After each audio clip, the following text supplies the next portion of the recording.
Cinema విధాత మదనపల్లిలో shoot అయింది. ఉభయ రాష్ట్రాల్లో అనేక కేంద్రాల్లో విడుదలవుతా ఉంది. సినీ పెద్దలు హైదరాబాద్లో చూసి ఈ సినిమా గురించి చాలా చాలా ప్రశంసించారు. ఇది కుటుంబ సమేతంగా చూడదగ్గ సినిమా ఇది. కాబట్టి ప్రతి ఒక్కరు వాళ్ళు ఇచ్చిన మురళీమోహన్ గారు అయితేనేమి, బాబు గారు, మన దైవజ్ఞ శర్మ గారు, కాదంబరి కిరణ్ గారు, సెన్సార్ బోర్డు మెంబర్లు వీళ్ళంతా చూసి ఈ సినిమాను ఒక సందేశాత్మక చిత్రమని, ఇది సొసైటీలో మార్పును తీసుకొచ్చే చిత్రమని చెప్పారు.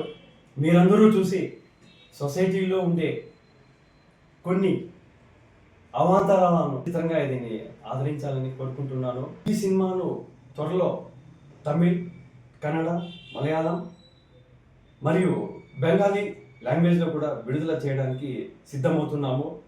త్వరలో కన్నడలో రిలీజ్ అవుతుంది. కన్నడ డబ్బింగ్ అయిపోయింది, తమిళ్ కూడా అయిపోయింది, హిందీ కూడా అయిపోయింది. టోటల్గా ఇది సౌత్ ఇండియాలోనే కాదు, ఇండియాలోని అన్ని లాంగ్వేజెస్లో కూడా రిలీజ్ చేయాలని అనుకుంటున్నాము. ఎందుకంటే ఇది సమాజంలో మార్పు కోరే చిత్రం, ప్రతి ఒక్కరూ చూడదగ్గ చిత్రం. దీంట్లో అశ్లీలతకు తావు లేదు.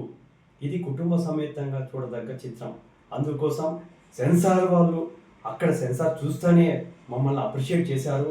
ఇంత మంచి చిత్రాన్ని తీసుకొస్తున్నావు, నువ్వు చాలా గ్రేట్ అని అన్నారు.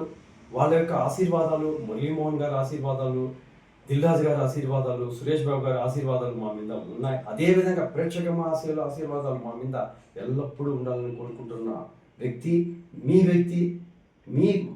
మీ మధ్యలో నడిచే ఈ వ్యక్తి ఆ పిన్నపల్లి భాస్కరాచార్య.